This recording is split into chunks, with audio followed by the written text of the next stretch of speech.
Halo everybody, ketemu lagi bareng Mbak Ayu di podcast seri Suka-Suka jelang 2 minggu sebelum winter test Sepang. Sorry banget, gue baru bisa recording di hari Minggu karena sebenarnya pengennya itu recordingnya hari Jumat. Tapi kemarin tuh gara-gara masih shock, jadi gue akhirnya rencananya ke hari Sabtu. Tapi pas hari Sabtu, mood gue tiba-tiba hilang. Jadi ceritanya gue tuh lagi duduk di tempat tidur, terus kucing gue tuh yang lagi tidur di kasur tuh garuk-garuk. Dan gue tiba-tiba mikir itu gempa, lu bayangin gue lari keluar. Padahal itu kucing gue yang lagi garuk-garuk di atas tempat tidur. Karena spring bed jadinya kerasa bergetar kan. Yang kita bahas kali ini lumayan banyak, tapi sepertinya sebagian besar akan membahas soal Jurun Drakor dan sedikit soal Bebe Vale. Pertama kita bahas soal Bebe Vale. Jadi Bebe Vale akhirnya resmi mengumumkan bahwa dia akan balapan mobil bersama Audi. Jadi kan kemarin dia lagi milih-milih nih mau pakai Ferrari apa pakai Audi, pakai WRC. Tapi akhirnya dia memilih buat Audi karena waktu di Valencia setelah penghargaan dari Presiden Italia kemarin, itu kan dia sempat latihan di sirkuit Valencia bareng Audi. Nah, akhirnya kemarin dia memutuskan akan membalap bareng Audi bersama tim WRT. Gue pakai bahasa Indonesia aja, soalnya kalau pakai bahasa Inggris WRT panjang ya. Jadi WRT aja, bodo amat. Nah, perdananya Bebe Vale itu akan membalap di Imola kalau nggak salah bulan April. Targetnya itu bakal membalap di 24 Hours Spa. Itu biasanya sih disiarin di TV. Gue pernah lihat tapi nontonnya akhirnya sempet sendiri. Kapan habis, lama banget. Jadi Bebe Vale memutuskan akan membalap mengendarai mobil Audi bersama tim WRT, tapi belum diputuskan siapa rekannya. Jadi Bebe Vale itu yang ya terserah nanti sama siapa, karena itu kan tergantung dengan balapan yang dijalani. Masing-masing pembalap mobil itu punya kalau gue bilang pengenalan tersendiri soal sirkuit dan balapan mereka. Nah, Bebe Vale sendiri waktu diwawancarai dia senang banget. Dia bilang pokoknya tahun ini adalah tahun dimana dia men-challenge dirinya sendiri untuk balapan mobil di wilayah Eropa untuk GT, kelas GT. Kalau memang bagus nanti tahun depan target dia adalah hypercar. Nah itu sepertinya sih bakal dengan Ferrari, tapi ya kita lihat nanti. Pokoknya Bebe Vale bilang lihat aja dulu lah tahun ini gimana ceritanya. Oke? Dan ketika diwawancarai ditanya lah dia, Vale, kamu kan jadi idola segitu banyak orang, bahkan atlet, bahkan pembalap lain. Kamu sendiri punya nggak idola? Punya nggak inspirasi? Karena kan kamu itu jadi inspirasi untuk Snack Taro, untuk Marc Marquez sekalipun. Jadi bahkan musuhmu pun itu terinspirasi dari kamu. Nah, kamu sendiri inspirasinya siapa? Tahu nggak Bebe Vale bilang siapa? Bokap gua. Jadi dia bilang gini, papa saya itu bukan papa biasa. Kenapa? Karena dia berhasil membuat saya ingin menjadi pembalap motor tanpa harus memaksa saya. Jadi kan memang Papa Graciano sama Mama Stefania ini kan cerai dari Bebe Vale kecil. Jadi kalian lihat Luca Marini itu kan udah gede banget tuh. Jadi lu bayangin aja waktu kecil umur berapa Bebe Vale mereka cerai kan. Jadi dia bilang kayak gini, papa saya itu bukan papa yang normal, dia juga bukan papa yang baik sih. Tapi dia selalu menggunakan waktu bermain dengan saya itu dengan naik motor. Jadi saya selalu menyaksikan dia di atas motor. Dan itu membuat saya ingin mengendarai motor. Jadi keinginan saya untuk membalap itu muncul dengan sendirinya dengan melihat dia, tanpa dia harus memaksa saya. Jadi memang Bebe Vale udah bilang, saya itu dari masih unyut-unyut banget itu udah naik di atas motor. Tapi bukan papa saya yang paksa, enggak. Jadi kan kalian pernah dengar gue bilang dulu, bahwa banyak orang tua yang memaksakan anaknya membalap di atas motor itu dari usia masih muda banget dengan harapan bisa mencapai rekor yang termuda dan yang termuda mengalahkan idola mereka. Itulah yang terjadi pada Marc Marquez. Itulah yang menjadi pembahasan ketika 3 orang rider masih belasan tahun itu meninggal tahun lalu. Karena para orang tua dan para penyelenggara balap motor itu mengizinkan pembalap muda yang masih kinyis-kinyis ini balapan motor dengan resiko tinggi, tapi memang itulah yang harus mereka lakukan agar mereka bisa mendapatkan rekor yang dimiliki oleh para idola mereka, Marc Marquez dan Valentino Rossi. Jadi memang Babe Vale udah mengakui, saya emang sudah naik motor dari usia kecil banget. Tapi itu bukan salah papa saya, bukan paksaan papa saya aja yang pengen. Nah lalu dia ditanya, tapi kalau kamu bilang itu karena papa kamu, ujungnya toh Luca Marini jadi pembalap, padahal itu kan kalian beda bapak. Ya bener juga kan, itu saudara tiri, maksudnya saudara lain bapak satu mama gitu. Jadi Babe Vale bilang, iya juga sih. Tapi memang kalau soal kemampuan balap, saya belajar dari seorang Graziano Rossi.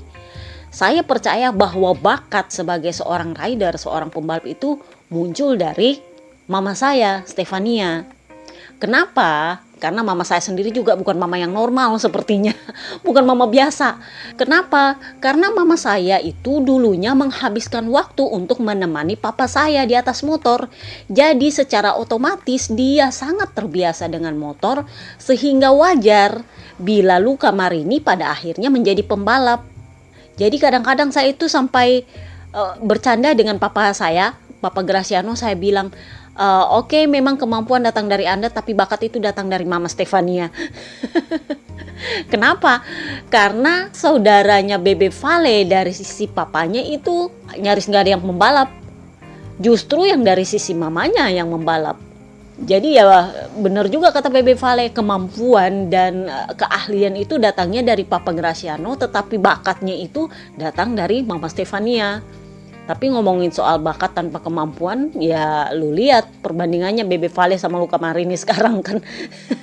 Ibarat katanya Babe Vale itu full satu gelas, sementara Luca Marini cuma setengah gelas. Kenapa? Karena dia cuma punya bakat yang turun dari Mama Stefania, sementara Babe Vale ada bakat dari Mama Stefania dan ada kemampuan yang diturunkan dari Papa Graziano. Bener nggak? Si Maru sendiri sebenarnya kalau menurut gue dia sangat mengidolakan kakaknya sih. Jadi kemarin waktu dia pemenang ketiga di Gulf 12 Hours Abu Dhabi, itu dia sempat bilang kayak gini, saya kayaknya pengen ikuti jejak kakak saya jadi pembalap mobil. Karena ternyata pembalap mobil itu menyenangkan. Ibarat kata kayak gini, kalau lu balapan motor kan lu sendirian tuh, saingan lu banyak, bener nggak? Sementara lu balap mobil di gelaran-gelaran khusus gitu nggak terlalu banyak yang jadi saingan lu. Kayak di Gulf 12 Hours kemarin. Itu kan meskipun nggak ada Babe Vale, dia sanggup jadi podium 3. Jadi ibarat kata ya saingannya agak kurang, jadi lu sisa mempertajam skill lu tanpa harus khawatir dengan saingan lu. Beda cerita dengan di MotoGP. Buset, saingan lu dari yang senior sampai yang rookie kan ya. Belum lagi soal saingan motor, saingan pabrikan, soal update dan segala macam, pokoknya ribet lah. Jadi gue sih sampai insting-insting kayak gini, ini kalau sampai 2 tahun dia nggak bagus, ini kayaknya bakal dilempar ke balap mobil sama kakaknya. Oke, selesai kita bahas Babe Vale, kita bahas soal jurun lakor Marc Marquez. Kenapa? Karena Honda kemarin konferensi pers lebih duluan 1 hari dibanding launchingnya tim Gresini. Nah ini agak panjang nih. Jadi pada awalnya Marc Marquez ini waktu belum tahun baru itu dia nggak diizinkan untuk mengendarai motor. Jadi awalnya itu dia cuma diizinkan untuk latihan indoor di gym. Kemudian setelah tahun baru dia diizinkan untuk jogging di luar. Nah sebenarnya sih belum dikasih izin untuk bawa motor sebenarnya waktu habis tahun baru itu. Nah dalam masa 2 minggu itu keluarlah gosip berhembus sepoi-sepoi bahwa Honda terkonfirmasi menawar Jurdoen gak dianggap Joan Mir. Jadi sebenarnya Joan Mir ini tutup mulut karena gak mau ini heboh di Suzuki. Kabarnya ya, gosipnya berhembus sepoi-sepoi. Jadi dia nggak mau istilahnya besar mulut lah. Yang sisi bagusnya adalah manajernya Joan Mir ini nggak sekoar-koar manajernya Snack Taro. Dia nggak yang kayak Mahe yang matok kiri kanan pakai ngancem-ngancem, enggak. Jadi manajernya itu diam aja. Padahal sebenarnya Mir pun itu perlu konfirmasi perpanjangan dari Suzuki. Dan itu yang diminta, apalagi kalau bukan soal gaji. Jadi Mir ini nggak neko-neko bilang motor harus gini, motor harus gitu, enggak. Tapi gosipnya dia mulai sensitif soal gaji. Kenapa? Karena faktanya musim ini dia tetap adalah rider Suzuki terbaik. Jadi yang dibahas adalah soal gaji. Jadi manajernya Mir itu gosipnya udah mulai kasih sinyal ke Suzuki. Ini kalian mau perpanjang nggak rider gua? Tapi nggak ngomong di muka umum. Kenapa? Karena memang Suzuki itu entah kenapa budayanya adalah budaya bergerak dalam diam. Contoh David Brivio, tiba-tiba aja tank keluar. Apaan coba, nggak ada angin, nggak ada hujan. Jadi ya seperti itu. Jadi dugaan gue adalah kalaupun misalnya nanti Mir jadi sama Honda, itu bakal macam bom aja turunnya, buff. Gue pengumuman keluar, kayak gitu aja. Tapi memang gosipnya manajer Mir udah mulai kasih kode ke Suzuki bahwa ini rider gue, lu mau perpanjang apa enggak. Tapi dia nggak bahas bahwa ada penawaran dari Honda, enggak. Jadi yang ditanya cuman soal lu mau perpanjang apa enggak, kalau mau perpanjang gajinya berapa. Tetapi memang benar gosip dari dalam adalah Honda mengajukan penawaran kepada manajernya Joan Mir. Soal gaji, kalau nggak salah yang ditawarkan adalah 6 juta euro. 6 juta. Gajinya Joan Mir di Suzuki nggak sebesar itu. Kalau nggak salah dia 4,5. Kalau nggak salah ya. Jadi memang terkonfirmasi Mir dapat penawaran dari Honda tapi silent. Beda cerita dengan Quartararo. Quartararo bahkan dari seri Misano 2 pun kemarin si Mahe, manajernya Quartararo itu udah keluar-keluar. Rider gue nih udah ditawar sama 2,5 tim. Udah ngancem duluan, Bo. Akhirnya si Yamaha kan jadinya kalang kabur ngurus perpanjangan kontrak kan. Nah giliran ngurus perpanjangan kontrak, ridernya yang nggak mau. Udah giliran rider yang nggak mau, manajernya minta gaji banyak banget lagi, 20 juta euro per musim. Jadi kalau kemarin ada yang tanya, kayaknya itu 20 juta euro per 2 musim deh Mbak. Enggak. Konfirmasinya adalah itu 20 juta euro per musim selama 2 tahun. Jadi kalau di total ya 40 juta euro 2 tahun. Beneran itu 20 juta euro. Jadi memang seperti podcast gue sebelumnya, 10 juta euro pun itu udah kemahalan banget untuk satu jurdun. Satu kali jurun. Apalagi 20 juta euro ya kali. Ya faktanya memang Marc Marquez kemarin di kontraknya yang 4 tahun itu ternyata itu gajinya 25 juta euro per tahun. Tapi posisinya ada 8 kali jurdun pemirsa, bukan cuma 1 kali jurdun. Kenapa jadinya si Mahe mintanya 20 juta euro? Ya seperti di podcast sebelumnya gue bilang, aksi aji mumpung, karena kan dia tahu si Marc Marquez kan lumayan sulit buat jurdun lagi. Kalaupun dia jurdun lagi ya itu lain cerita. Tapi posisinya waktu Honda menawarkan itu, posisinya si Marc Marquez belum pasti bakal turun track apa enggak. Jadi ya dia minta 20 juta euro aji mumpung. Lalu ada yang komplain, ya kalau manajernya yang minta 20 juta euro bukan ridernya yang minta, kok kenapa dia disebut jadi jurdun belagu? Gue bilangnya jurdun belagu itu kenapa? Karena dari Misano itu sudah main ancem-ancem.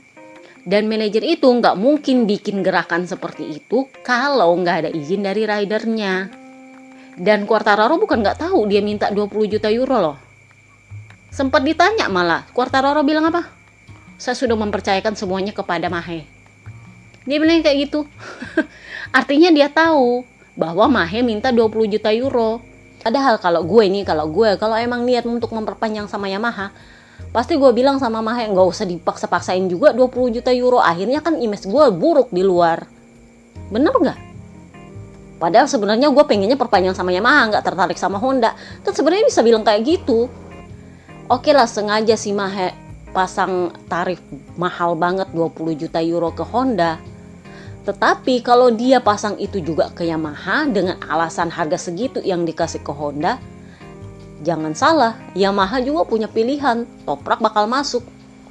Karena Toprak itu nggak minta gaji, dia cuma minta motor pabrikan, tim pabrikan, support full rider pabrikan. Ya emang kalau mau dibilang belagu ya sama belagu sih dua-duanya.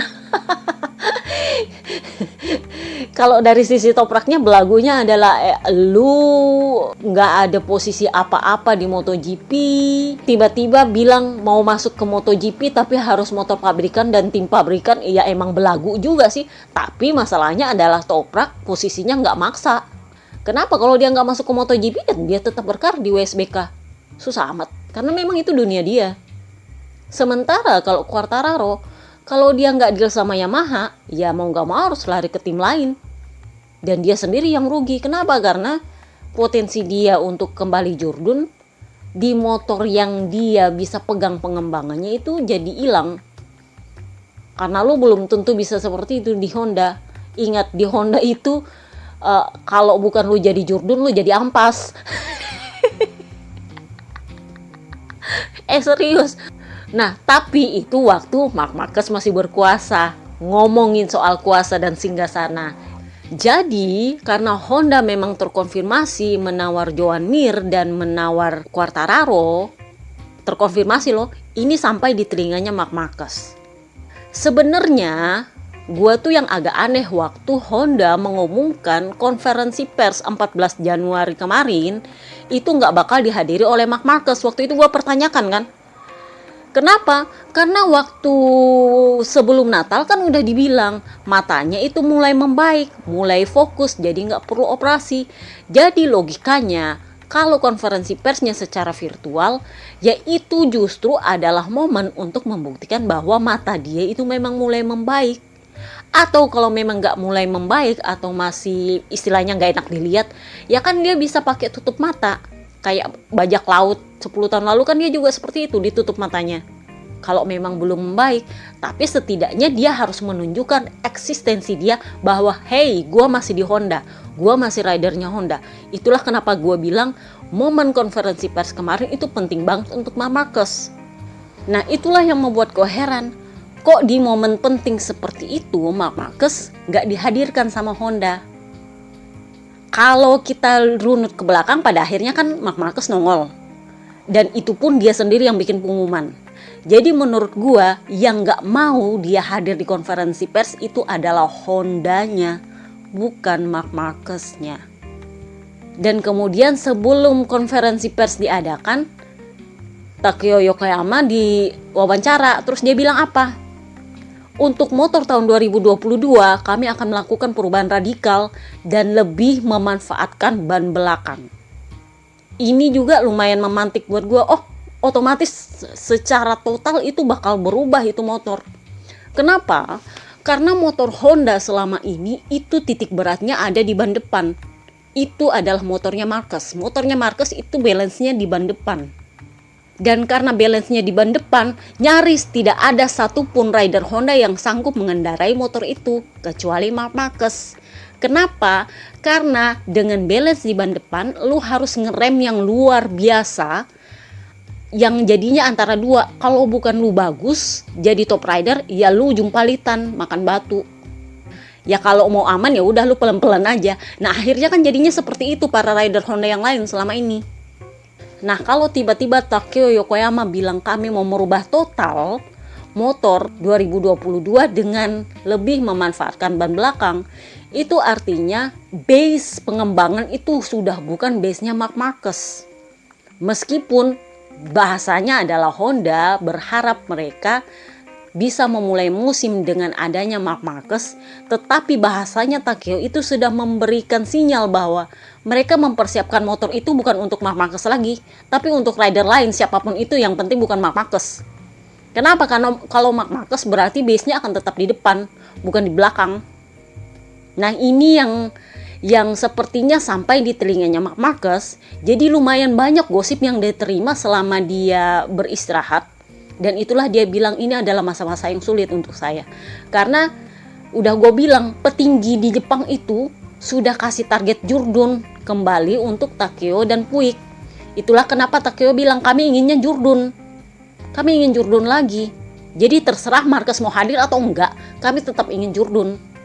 Nah karena gosip ini sudah sampai di telinganya Marc Marquez, dan waktu itu sih dia menerima aja sih awalnya. Dia nggak hadir di konferensi pers Honda, tapi negonya adalah Kalau misalnya Honda berencana untuk mencari pengganti substitutnya, misalnya nih si Marquez nih nggak hadir sekitar setengah musim, atau ya misalnya memulai musim dia nggak bisa, artinya masih absen. Itu maunya Marc Marquez adalah Alex Marquez naik ke pabrikan, ngisi seat dia, itu maunya dia gitu loh. Jadi jangan si Bradle lagi di situ, maunya si Alex Marquez yang naik. Nah, gosip berhembus-sepoi itu ditolak sama petinggi Jepang. Jadi Honda nggak mau diatur-atur sama seorang Marc Marquez lagi. Ya menurut gua wajar juga sih, karena si Marc Marquez ini udah 2 tahun absen jurdun. Udah 2 tahun absen jurdun, udah 2 tahun nggak membalap penuh. Ya emang dia membalap sih musim lalu tapi nggak penuh.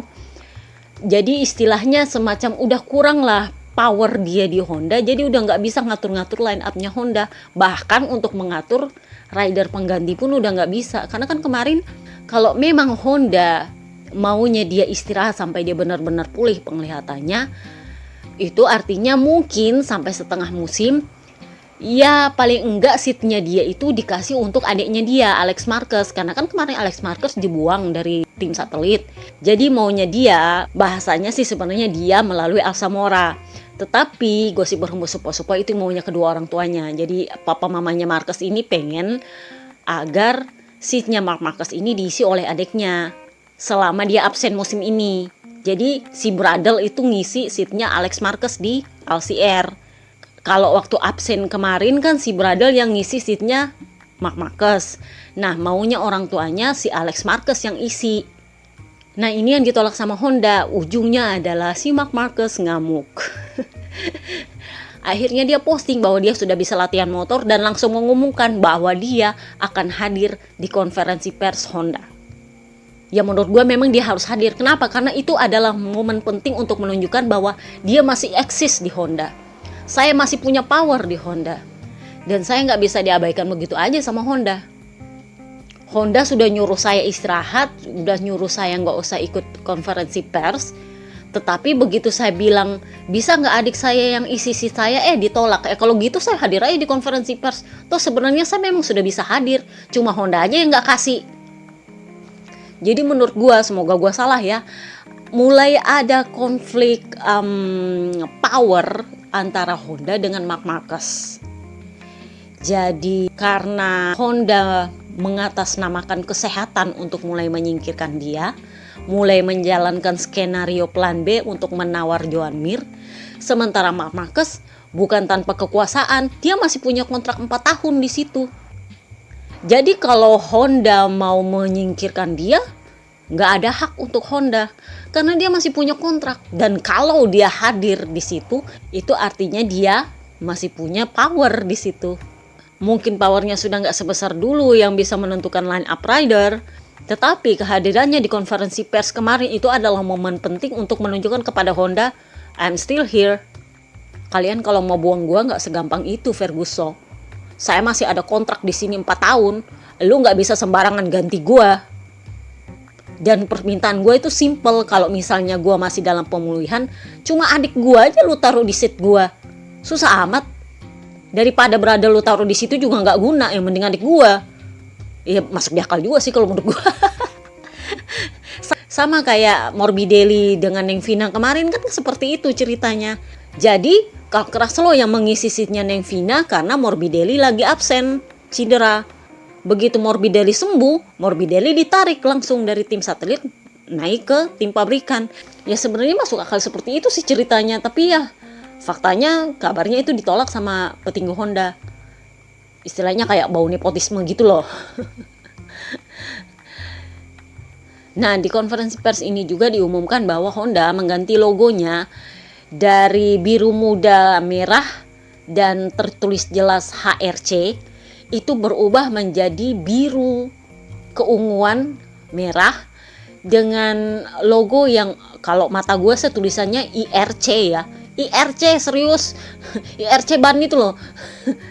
Ya karena digabung hanya sama R-nya tuh digabung. Jadi kalau awalnya kita emang bisa jelas-jelas baca itu HRC, sekarang jadinya IRC. Tapi ya boh lah, mungkin ada pertimbangan khusus.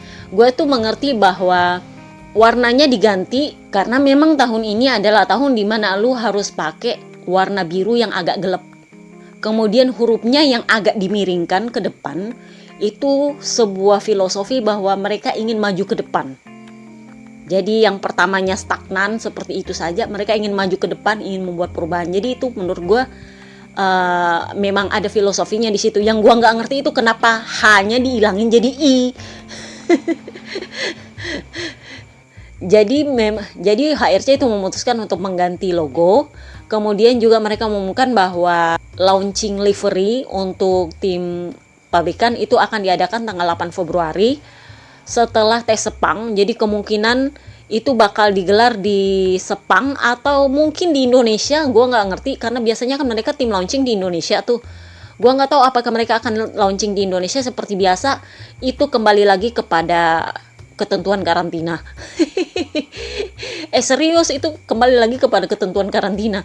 Jadi gue prediksinya mereka mungkin akan launchingnya di Sepang mungkin ya, untuk menghindari segala bentuk ketidaknyamanan berurusan dengan imigrasi Indonesia, terutama karena ini urusannya launching bukan untuk MotoGP-nya, atau mungkin karena mereka harus mampir di Jakarta bukan di Lombok.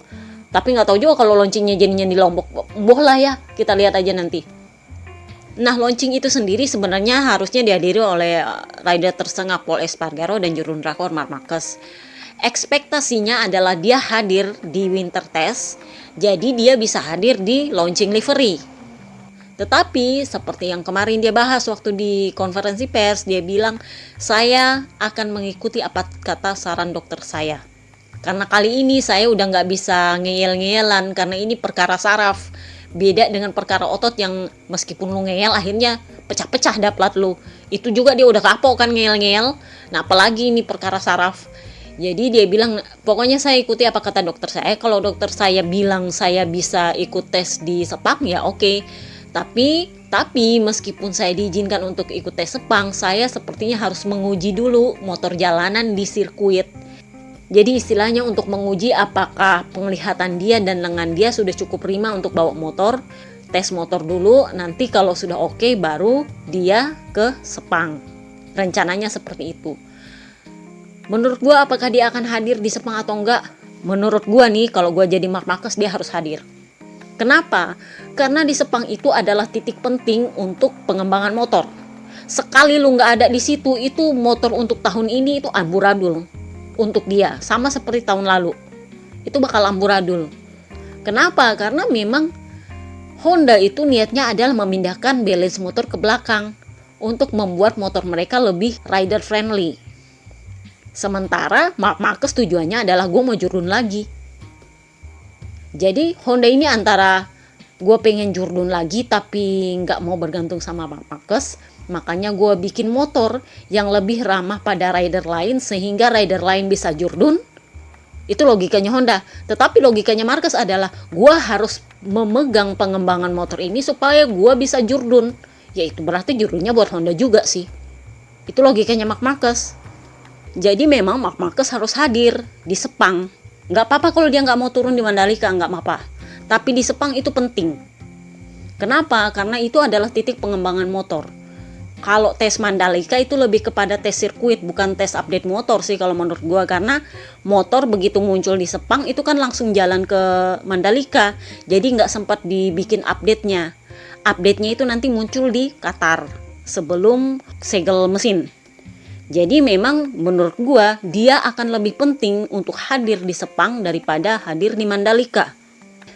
Jadi Marquez ini targetnya menurut gosip sepoi-sepoi itu orang tuanya mau dia hadir di Sepang supaya dia bisa memegang pengembangan motor, supaya dia bisa bicara dengan petinggi Honda langsung soal siapa yang akan menggantikan dia kalau misalnya dia absen membalap, karena dia pengen adiknya gantikan dia. Sebenarnya bukan cuma dia, orang tuanya sih sebenarnya yang pengen. Jadi kurang lebihnya seperti itu. Marquez pengen memastikan bahwa Honda masih menghitung dia sebagai rider Honda. Nah sekarang kita akan membahas soal tes. Jadi kalau di podcast kemarin gue udah bilang bahwa aturannya untuk di tes Sepang itu Malaysia menghapus karantina untuk rombongan MotoGP. dengan syarat mereka hanya boleh berada di hotel dan di trek. Jadi nggak boleh kemana-mana. Dan itu pun begitu datang, itu dikurung di kamar hotel selama 24 jam sampai PCR-nya keluar negatif. Begitu keluar negatif, lo boleh keluar dari kamar tapi hanya bisa di area hotel. Kalaupun lo keluar hotel, itu artinya lo akan ada di sirkuit. Dan di sirkuit lo nggak bisa kemana-mana, lo harus tetap di sirkuit. Kalau lu ketahuan meleng-meleng, lu mau nggak mau disanksi dan dikarantina dan didenda. Pokoknya Malaysia tuh ngeri dah aturan COVID-nya. Yang jadi pertanyaan adalah apa kabar Mandalika gimana? Seperti kalian tahu, waktu WSBK kemarin karantina itu yang berlaku untuk umum adalah 3 hari. Gosip berhembus sepoi-sepoi, untuk rombongan WSBK itu karantinanya diturunin jadi 2 hari. Jadi khusus WSBK itu 2 hari, kalau orang umum 3 hari. Itu waktu gelaran WSBK. Begitu orang WSBK pulang, dinaikin lagi jadi 14 hari. Alasannya Omikron kan. Nah setelah itu sekarang kan udah turun tuh jadi 10 hari. Nah Pirtinyi ini pas tes sirkuit nanti itu karantinanya berapa hari? Bukan masalah berapa hari lagi. Tahu nggak Carmelo Ezpeleta bilang apa? Kami tidak menerima karantina. Apalagi kalau sampai 14 hari, mending gak usah. Karena saya gak akan mengorbankan ribuan rombongan saya untuk terkurung di hotel tanpa melakukan apapun. Udah mesti bayar gak bisa ngapa-ngapain, bener gak? Sementara ini duit jalan. Gila aja 1.500 orang bayar kali itu 10 hari. Ya kalian lihatlah yang viral kemarin tuh, WNA bayarnya berapa, hotelnya gimana, disuruh karantina lagi, katanya ketahuan positif apa gimana gitu. Udah karantina 10 hari, keluar PCR-nya positif, terus dia pindah karantina lagi apa gimana gitu, dia bayar lagi, jadi totalnya 20 hari karantina, buset. Jadi itu yang Dorna gak mau. Ezpeleta bilang kalau memang harus karantina mending gak usah. Itu harga mati. Yang menjadi target mereka sekarang adalah menambah jumlah rombongan dari 1.500 menjadi 2.500 yang berangkat dari Eropa sana. Ya memang bakal kayak ruang ganti pemain sih, karena mestinya nggak sebanyak itu di pedok, tapi karena itu syarat yang diharuskan oleh Malaysia untuk lolos dari karantina, istilahnya dibikinin bubble, ya mau nggak mau harus ditambah orang. Jadi yang kemarin-kemarin media di Korting, kru-kru di Korting itu semua digabung. Jadi yang kemarin-kemarin media di Korting, kru-kru di Korting itu semua digabung. Ada yang dari Jepang, orang-orang pabrikan turun. Pokoknya semua orang pabrikan yang development segala macam itu turun semua ke Malaysia. Jadi itu akhirnya nambah jadi 2.500 karena itu syarat yang diharuskan oleh Malaysia untuk membebas karantinakan rombongan WNA. Jadi menurut Carmelo Ezpeleta, ya nggak masalah kalau memang mau dinaikin jumlah orangnya jadi 1.000, ya saya sisa bikin undangan sama para pabrikan dan tim. Kalian mau nambah kru nggak? Siapa yang mau ikut? Karena kita ada seat tambahan 1.000 untuk berangkat ke Malaysia. Dan itu bebas karantina. No green pass. Kalau di Eropa kan namanya green pass. Kartu vaksin itu wajib kan. Nah kalau di Malaysia no green pass, asal 2.500. Jadi kalau lu nggak divaksin nggak masalah selama PCR lu negatif dan lu masuk dalam rombongan yang 2.500 itu oke, masuk. Nah, Pirtinyinya tetap Indonesia. Satu, Indonesia itu sampai saat ini masih menerapkan 10 hari karantina. Yang kedua, Indonesia itu menolak WNA yang nggak divaksin full. Kalau WSBK kemarin itu masih diterima, tapi gua nggak tahu lobby-lobbynya gimana Dorna sama Menkes sama Kemenparekraf. Pokoknya intinya bakal ada Novax di situ. Tetap ada yang nggak divaksin menurut gua, terutama kalau bukan rider. Kalau rider sih rata-rata udah divaksin. Yang nggak divaksin itu biasanya adalah kru-kru dan media, karena memang namanya Eropa itu kan hak asasi manusia. Kembali lagi, terutama karena sekarang tuh lagi booming dibahas Marco Melandri dan Novak Djokovic, atlet-atlet yang anti-vax. Jadi ini yang gue nggak tahu. Intinya adalah berapa hari pun karantina itu Dorna nggak mau. Nah ini gue nggak tahu apakah Dorna masih mau menerima kalau mereka dikarantina 3 hari 2 hari. Misalnya tiba-tiba Indonesia mau menurunkan karantina jadi rendah banget demi menggelar tes sirkuit ini. Ya gue nggak tahu. Tapi Dorna udah bilang, tes di Malaysia dan Indonesia akan menjadi review bagi kami apakah kami akan menggelar balapan di sana. Sejauh ini gak ada yang bikin jelimet sih. Tapi kalau pada akhirnya nanti itu tidak positif, artinya tidak positif itu ribet banget menurut mereka dan berbelit-belit birokrasinya, kami akan tetap menjalankan musim ini seperti biasa, tetapi ya minimal 19 GP, 19 race. Karena kami punya jadwal yang harus dipenuhi dan ada kontrak di situ. Jadi kan ceritanya kasusnya sama dengan Mandalika dan Buriram tahun lalu, juga Sepang dan Motegi. Jadi kontraknya mereka tahun ini harus gelar. Tapi kalau misalnya mereka gelar bukan salahnya di Dorna, ya hangus lagi komitmen fee. Bener gak? Hangus komitmen fee. Kenapa? Karena bukan Dornanya yang gak mau. Beda cerita kalau Dornanya yang gak mau. Kayak tahun lalu itu kan karena memang Dornanya yang gak mau. Jadi memang komitmen fee itu ditunda. Tapi kalau tahun ini mereka gak bisa gelar dan bukan Dornanya yang gak mau, itu komitmen fee hangus. Oke? Jadi menurut SP Leta, kami punya kontrak yang harus kami jalankan.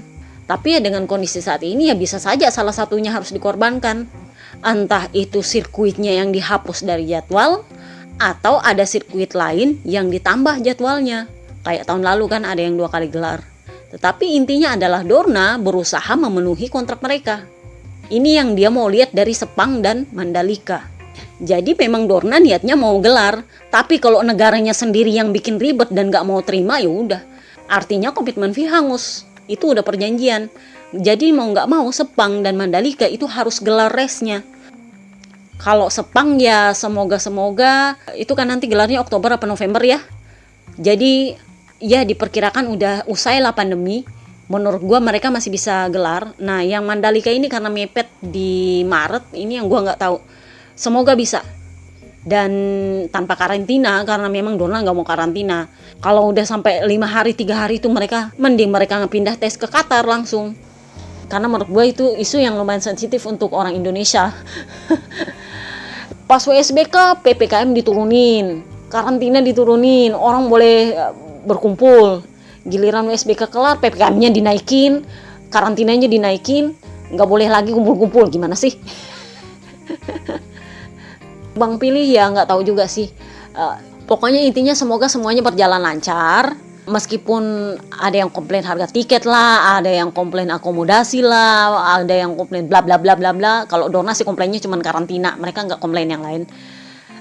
Pokoknya intinya semuanya semoga berjalan lancar. Buat yang komplain soal harga tiket, alasannya Mandalika kemarin itu harga tiket tribunnya mahal banget karena jumlah kapasitas tribun itu dikurangi, katanya jadinya 50%. Jadilah harga tiketnya naik 2 kali lipat. Faktanya adalah tiket termahal sudah habis. Jadi begini teman-teman, mungkin itu adalah bahasa kalian yang gak pernah nonton di sirkuit langsung. Yang komplain ke gue, lu kritis terus soal Mandalika. Ya sejak awal ini dibangun gue udah kritis. Kenapa? Karena gue udah biasa ke sirkuit. Gue tahu gak segampang itu bikin sirkuit tiba-tiba simsalabim jadi secepat itu dan langsung memenuhi homologasi. Enggak segampang itu. Karena gue tahu ini kelasnya MotoGP. Dan pada akhirnya kan terbukti benar, pembangunannya molor, Dornanya tunda karena merasa Mandalika belum siap, meskipun menurut mereka waktu itu track udah selesai nih 100%. Tapi menurut mereka itu belum siap. Kenapa? Karena memang Dorna itu punya standar tersendiri untuk MotoGP. Dan gue ngerti itu. Dan faktanya meskipun gak ada pandemi, menurut gue itu bakal tetap molor pembangunan. Sorry tuh saya. Off the record gue tahu sebenarnya ada masalah apa soal itu sampai akhirnya jadi sponsornya Pertamina. Off the record saudara-saudara. Jadi ya kalau gue menyoroti soal harga tiket itu karena gue sering bolak-balik di sirkuit. Ada yang bilang, ngapain lu komplain soal harga tiket? Kemahalan, toh tiket termahal langsung habis dalam hitungan jam. Hey, kalian tahu nggak itu beda? Yang termahal itu adalah tiket VIP. Itu sebenarnya murah banget. 15 juta itu murah banget saudara-saudara. Kalau kalian ke Sepang itu 18 juta minimal. Jadi di Sepang itu paling mahalnya ada 18 juta. Paling murahnya itu kalau nggak salah 120 ribu. Itu untuk pas 3 hari loh. 120.000 itu kalian tahu di mana? Di bukit yang lu nggak punya seat, jadi nggak perlu numplek-numplek di situ. Itu 120.000 nggak perlu numplek, karena itu di bukit, lu sisa leyeh-leyeh aja di situ selonjoran, nggak pakai atap. Tapi paling mahalnya adalah 18 juta sampai 20 juta. Karena VIP-nya beda lagi pasnya, A atau B. Ada yang dengan treatment khusus lu bisa masuk ke pedok, ada juga yang lu cuman bisa lewat-lewat tapi di dalam pit lane. Jadi kalau kalian mau pakai argumentasi, ngapain lu ngeluh kemahalan sementara tiket paling mahalnya itu habis dalam hitungan jam? Ya karena tiket paling mahalnya itu murah banget, tapi tiket tribunnya mahal banget. Jadi kalau mau pakai logika, kapasitas tribunnya cuma 50%. Menurut gua, lu buka aja bukit lu. Lu bikin green pass-nya di situ, murahin. Kan kalau di bukit kan orang nggak numpuk-numpuk. Tapi kan kalau di tribun kapasitasnya cuma 50%. Siapa yang jamin di situ nggak bakal numplek-numplek orang? Karena seat yang lu jual akan sama dengan tiket yang lu jual. Nggak ada cerita, lu pasang seat misalnya 1.000, lu cuma jual tiket 500. Nggak ada cerita. Kenapa? Karena tribunnya baru lu bikin. Dan kalaupun orang nongol di situ, lu nggak bakal pakai pemberlakuan kayak di Eropa yang disilang-silang seatnya. Nggak bakal. Nggak bakal pakai bubble. Kalau di Eropa itu penonton hadir tapi pakai bubble. Lu cuman bisa di satu tribun, nggak bisa kemana-mana, dijaga. Dan itu pun disilang-silang kursinya dulu-dulu. Nah sekarang kan waktu di WSBK itu normal. Lu nemplek-nemplek aja di situ. Mau pakai kapasitas 50%, dari mananya kelihatan 50%? Kecuali kalau kita tahu kapasitasnya itu tribun 1000 seat. Nah, tiket yang dijual adalah 500 seat. Misalnya nih, kalian kalau muncul di situ kalian akan tahu, oh ini disilang, ini disilang. Itu artinya udah benar, kapasitas dilakukan dengan baik, jaga jarak dilakukan dengan baik. Tapi kalau misalnya seatnya 500, lu jual juga tiketnya 500 lembar. Ya sama aja keisinya 100%, Bu. Gimana sih? Gue tuh bingung logikanya gimana. Ada juga yang bilang kan harus dimahalin karena mau bayar komitmen fee biar nggak rugi. Ya kalau gitu lu mahalin VIP-nya. Lu mahalin jadi 25 juta. Ini malah lu murahin jadi 15 juta. Gimana sih? Jadi pokoknya intinya semoga tes Mandalika ini berjalan lancar tanpa kendala. Gue nggak tahu apakah ini free atau enggak untuk penonton tribun. Karena menurut info yang gue dengar itu tribunnya masih rata dengan tanah. Nah yang terakhir kita bahas soal tim Grace ini. Jadi kemarin mereka tuh launching livery. Warna yang mereka pakai adalah menurut gue nih itu adalah warna yang bakal trendsetter atau trending di tahun 2022 ini. Jadi warna yang trending karena gue cewek ya. Warna yang trending tahun ini adalah warna ungu yang agak-agak pucet, gimana? Bukan pucet sih. Agak-agak bias. Entah itu nanti ke pinky-pinkian atau ke putih-putihan, pokoknya dibilang ungu tua enggak juga, biru dongker enggak juga. Pokoknya kayak gitu. Jadi warnanya motornya Grace ini mirip-mirip warnanya Hyundai WRC. Ungu kebiru-biruan yang keputih-putihan. Tapi yang bikin gue senang adalah begitu banyak merek Indonesia nempel di situ. Seneng nggak? Seneng dong. Kenapa? Karena menurut gue brand Indonesia nampang di kelas MotoGP itu lebih prestis dan lebih gampang dilihat daripada nempel di mobil F1. Karena halayaknya MotoGP itu menurut gue jauh lebih banyak dari halayak F1. Jadi ya sebuah kebanggaan lah gue lihat mereknya Antangin di sini nempel dari depan kan kelihatan banget tuh Antanginnya. Di letternya juga ada. Jadi senang banget gue liatnya. Karena kuning merahnya Antangin tuh emang kelihatan banget di situ dan memberi warna ceria di motor mereka yang menurut gue sih agak-agak pucat gitu warnanya. Jadi kemarin tuh ada yang nanya, Mbak Yu ini sponsor utamanya apa? Kalau kalian mengikuti postingan gue udah bilang Flexbox itu tiba-tiba mundur dari Grace ini. Jadi waktu awalnya mereka pengumuman dengan Ducati tahun lalu, itu nama resminya yang didaftarkan ke Dorna itu adalah Flexbox Gresini. Beda cerita waktu VR46 mendaftarkan diri ke Dorna waktu pengumuman dengan Ducati itu cuma Ducati VR46 Racing Team. Mereka nggak bawa Aramco. Jadi beda. Kalau Gresini itu kemarin udah langsung bawa Flexbox. Terus kenapa si Flexbox nggak gabung? Gua nggak tahu juga sih, tapi yang jelas ini sponsor, kalau nggak salah dilobiin sama Opa Pernat sebagai manajernya Enia Bastian ini.